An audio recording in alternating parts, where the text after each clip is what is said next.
Bapak, supaya harta itu berkah, dia bertambah dan bertumbuh. Ini paling hebat tipsnya itu, yakni belanjai orang tua tiap bulan. Jadi setiap anak itu membelanjai orang tua, itu tidak akan pernah hidupnya susah. Qaulul ulama, perkataan para ulama,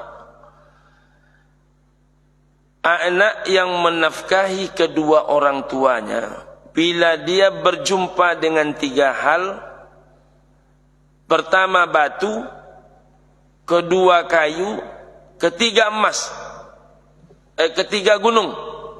Lalu dia berkata kepada batu, kepada gunung, kepada kayu, hai batu, hai gunung, hai kayu, berubahlah kalian semua menjadi emas.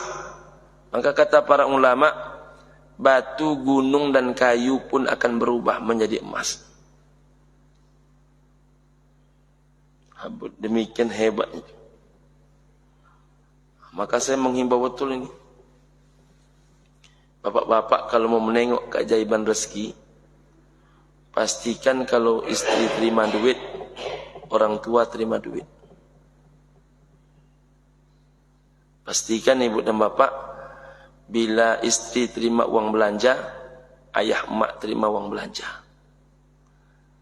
Tapi kami nak bisa banyak Pak Ustaz. Memang pohon kayu di hutan tu tak sama tinggi. Tak sama tinggi, tak sama besar. Rezeki masing-masing kita ini berbeda-beda. Tapi yang paling penting, jangan pernah ada 1 bulan pun lewat menafkahi mereka. Jangan pernah lewat. Jangan muncul terdetak di hati mereka, giliran menyengolahkan waang aden, kata amak wata. Giliran menggadangkan waang ambo tu. Giliran membuat waang berhasil ambo katanya. Giliran menikmati hanya bini sama anak-anak. Jangan sampai itu terfikir oleh emak kita. Jangankan terfikir, terlintas pun tak boleh di hati mak ayah kita. Saya ketemu seorang kawan, Pak. Kawan saya ini cepat sekali pertumbuhan ekonominya, rezekinya. Masih muda, umur 34, punya perusahaan, mobil-mobil mewahnya banyak. Saya sangat dekat dengan beliau. Saya tengoklah apa amalan kawan ini. Saya menengok ada 4 amalan dia. Pertama, asal sudah berkumandang azan, itu gelisah dia kalau mau tamu, siapapun tamu. Asal sudah berkumandang azan, dia ke masjid. Memang campak dunia itu kalau sudah mendengar azan. Yang kedua, ibu dan bapak, saya tengok beliau ini paling tidak menyediakan waktu 15 hingga setengah jam setiap hari. Tak boleh diganggu oleh siapapun. Karena dia harus salat duha. Harus salat duha. Setiap hari. Bahkan dalam rapat disampaikan sama pegawai-pegawai dia. Apa katanya? Kalau bapak ngunci pintu, berarti tidak ada yang boleh masuk. Berarti dia lagi sholat. Itu paling sebentar 15 menit. Sampai setengah jam. Yang ketiga, ibu dan bapak rahimakumullah, saya menengok beliau ini sedekahnya dahsyat. Suatu kali saya di kantor itu menjumpai beliau lagi dalam keadaan marah besar. Lalu saya tanya, Pak Didot, kenapa marah-marah? Saya bilang, adik-adik nih Bi, lain aja yang dibuatnya katanya. Apa tuh saya bilang? Saya suruh mencari orang gila katanya. Kenapa pula orang gila dicari, saya bilang. Saya suruh mencari orang gila untuk memberikan makan orang gila di hari Jumatnya. Tapi tak dapat oleh mereka katanya. Saya tanya, kenapa harus orang gila? Coba, tak pernah terfikir oleh kita, terfikir oleh dia. Sesusah-susahnya orang Bi, kata dia, selagi dia normal, ada saja orang yang membantu dia. Tapi orang gila kadang roti dalam tong sampah dia makan dia. Orang gila itu makanan-makanan yang dibuang orang yang diambil dia. Saya mendengar itu malah lama termenung, Pak. Saya nak pernah terpikir tuh. Ada bapak ibu yang terpikir itu. Tak pernah terpikir oleh kita, terpikir oleh seorang anak muda masih berumur 30 dia waktu itu. Sekarang 34 umurnya. Nah, masih teman, ya Rabb. Memang kita ini sebanyak belajar, Pak. Banyak belajar tentang hidup. Yang keempat, suatu kali saya di kantor itu, saya dengarkan dia marah kepada istrinya. Jadi tidak ada kirim semuanya katanya. Saya tanya, ada apa Pak Dirut? Dia katanya, seluruh gaji pokok saya itu harus dikirim ke emak. Saya temenung, Pak. Ya Rabb. Seluruh gaji pokok, Bu. Seluruh gaji pokok suami itu masuk ke emak. Jadi yang untuk istri yang mana? Kebetulan dia ini usaha lain. Yang usaha-usaha yang pendapatan lain boleh masuk ke istri. Tapi gaji pokok dari perusahaan itu mesti masuk ke emaknya. Waktu itu saya belum sesemangat hari ini kepada emak. Dulu rutin kita memberi kepada emak. Tapi apalagi, itu nggak terpikir. Jadi kalau sudah ngasih tiap bulan itu, ya itu. Nah, seiring itu ibu dan bapak, rupanya saya tahu juga beliau mempersiapkan 4 hektar sawit untuk makan emaknya tiap bulan. Jadi 4 hektar sawit untuk emaknya tiap bulan. Jadi sudahlah gaji pokoknya ke emak, kemudian sawit 4 hektar untuk emak, ibu dan bapak rahimakumullah. Kemudian dia bilang kepada istri, asal adik beli emas, maka emak harus dapat emas yang sama. Itu luar biasa, Pak. Itu hartanya tak terbendung tuh. Ngalir terus. Ngalir. Luar biasa. Saya baru mulai terinspirasi itu membangun masjid untuk emak itu bang di situ. Begini orang memperlakukan emak, saya bilang. Kita hanya menafkahi emak tiap bulan. Jauh betul kalah kita dari orang ini. Maka mulailah saya bangunkan masjid untuk emak. Alhamdulillah ibu dan bapak, tadi malam kami rapat pertama kali membentuk panitia Ramadan. Jadi pengurus masjidnya belum ada, bang. Karena memang masjid ini dadakan dibuat. Mulai dibangun masjidnya tanggal 26 Oktober 2022, 4 bulan setengah yang lalu. Hari ini sudah siap lebih kurang 80% ibu dan bapak rahimakumullah. Ini masjid hadiah dan wakaf lillahi ta'ala untuk emak. Kalau Allah berikan rezeki, mohon doa ibu dan bapak semua. Saya berniat juga membangunkan masjid untuk ayah. Mudah-mudahan Allah lapangkan rezeki ini. Amin ya rabbal alamin. Saya doakan juga ibu dan bapak semua. Mudah-mudahan ibu dan bapak juga diberikan rezeki untuk memberikan bukti cinta kepada emak ayah kandung kita. Amin ya rabbal alamin. Karena ibu dan bapak, sesayang-sayangnya kita kepada orang tua kita, tidak akan pernah menyamai separuh sayang mereka kepada kita. Betul, Pak? Sesayang-sayangnya kita ke orang tua kita, tak pernah menyamai separuh sayang mereka kepada kita. Kapan kita tahu itu Pak Ustaz? Setelah kita menjadi orang tua. Setelah kita menjadi orang tua, tahu betul kita betapa jauh lebih hebat sayang orang tua kepada anak dibandingkan anak ke orang tua. Anak itu ibu dan bapak, kalau bertemu dengan orang tuanya sakit, tak ada anak berkata, daripada orang tuaku sakit, ya Allah pindahkan sakitnya kepadaku. Tidak ada itu, Pak. Tapi kalau orang tua menengok anaknya sakit, kalau bisalah penyakit ini dipindahkan ya Allah, kata dia, biarlah aku yang sakit, yang penting anakku sehat. Jadi memang tidak akan terbalas oleh kita. Kalau membangunkan rumah emak, alhamdulillah Pak, saya sudah mulai sebelumnya. Ya, Pak.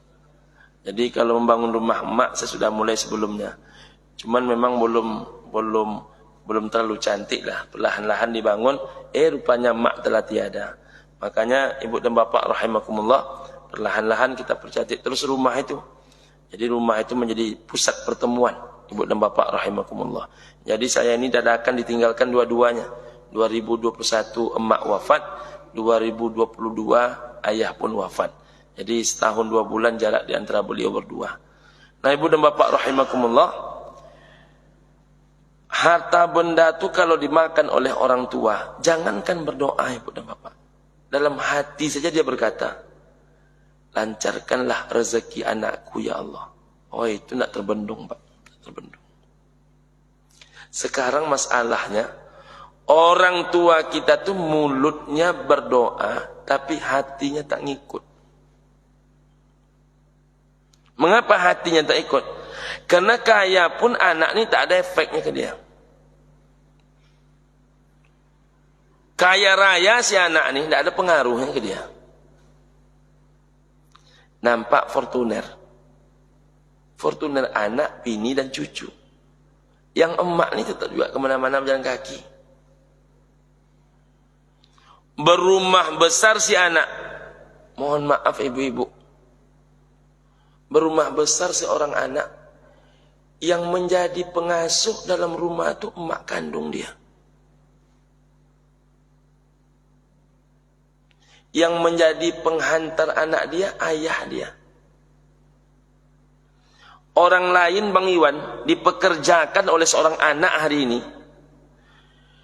Coba cari orang yang mau mengasuh anak kita diupah 1.500.000 setiap bulan. Coba cari. Payah mencari Pak.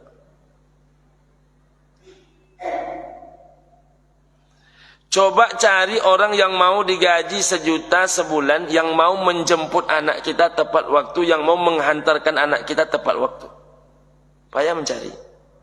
Berarti paling tidak 2.500.000 hari ini mengasuh anak dengan menghantarkan anak ke sekolah.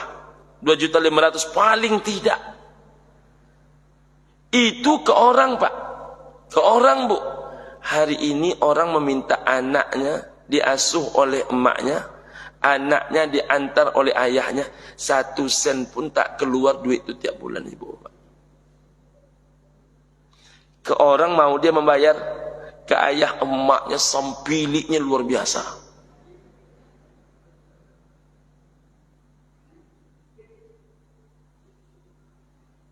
Tapi karena nenek ini yang penting anak bahagia, ya dinikmati juga hari-hari mengasuh cucu tuh.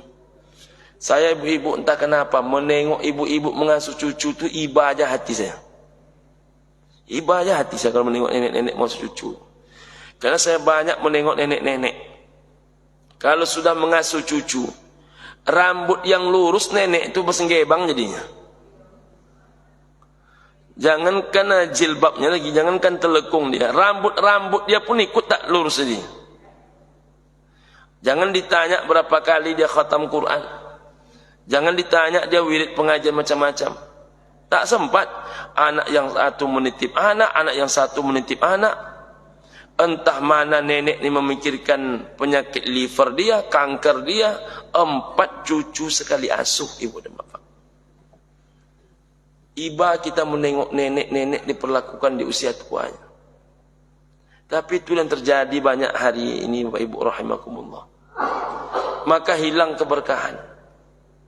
Nah, jadi kita ini jangan pernah ibu dan bapak rahimakumullah menjadikan orang tua itu pekerja dalam rumah kita.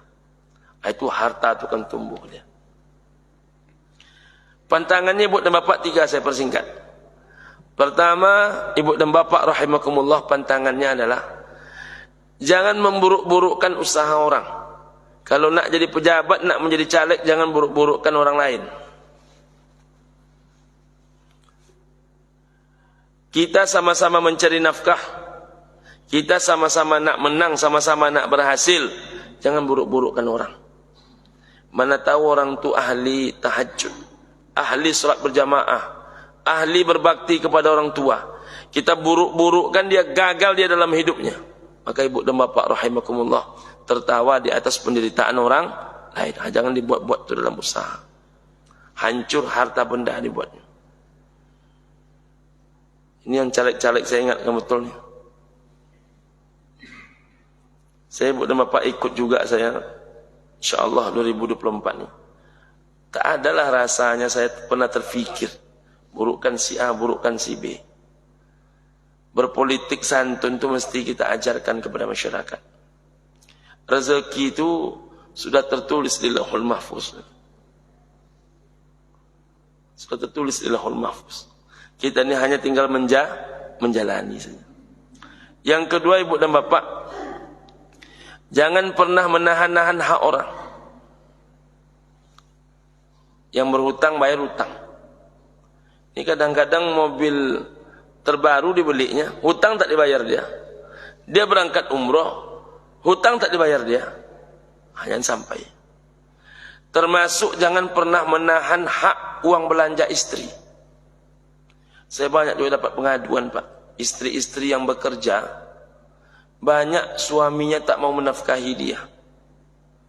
Karena dia ada duit, kata dia. Duit istri itu bukan duit suami. Tapi penghasilan suami, itu juga duit istri. Ini harus dipahami oleh seorang suami. Maka haknya istri berikan, haknya anak berikan. Ketiga, ibu dan bapak rahimakumullah, jangan pernah memakan hak orang. Tidak kan kaya kita. Jangan pernah makan hak orang. Termasuk mohon maaf hak negara. Saya ingatkan yang PNS, siapapun ibu dan bapak, saya ingatkan saja. Jam kerja ibu dan bapak itu jam berapa? Kalau masuknya jam 8, pulangnya jam 4, lalu ibu dan bapak datang jam setengah 11, pulang jam 2. Manusia bisa ditipu dengan berbagai cara, hingga gaji bisa diterima full. Tapi Allah Ta'ala tak bisa ditipu. Orang macam itu, Pak, banyak pun duitnya, lebih banyak yang menghancurkan dia. Tak mau ditumbuh. Berlurus-lurus sajalah. Berlurus-lurus sajalah. Kalau kita berlurus-lurus, ibu dan bapak, insya Allah harta berlurus-lurus itu awalnya sedikit tapi berkah. Hingga dimakan dia cukup, digunakan dia berlebih. Kadang dari gaji sedikit tapi penghasilan banyak. Yang penting itu gaji yang banyak atau penghasilan banyak? Penghasilan banyak. Nah, jadi ibu dan bapak rahimakumullah, kalau penghasilan itu banyak, kadang orang tak tahu kita polisi karena kita tiap hari ke masjid. Karena banyak orang menengok tak semua polisi ke masjid, tapi dia tiap hari ke masjid. Rupanya orang tahunya dia pengusaha. Di situ usaha dia. Kenapa? Memang yang dia terima di kepolisian tak begitu banyak, tapi Allah hadirkan keberkahan di sisi yang berbeda. Macam itu juga tentara, macam itu juga ASN, PNS. Yang dia terima dari pemerintah memang hanya sekian juta, tapi kemudian ampera dia, kemudian penghasilan toko dia jauh lebih banyak daripada apa yang dia terima dari pemerintah. Jadi apa yang kita terima dari manusia itu hanya upah manusia. Jangan gara-gara upah manusia kita meninggalkan gajinya Allah, meninggalkan upahnya dari Allah. Jadi rebut gaji dari Allah, rebut upah dari Allah Ta'ala. Maka insya Allah harta itu akan bertambah, bertumbuh dan berkembang. Amin ya Rabbal Alamin. Itu saja ibu dan bapak yang dapat saya sampaikan. Suara saya ini sayup-sayup sampai.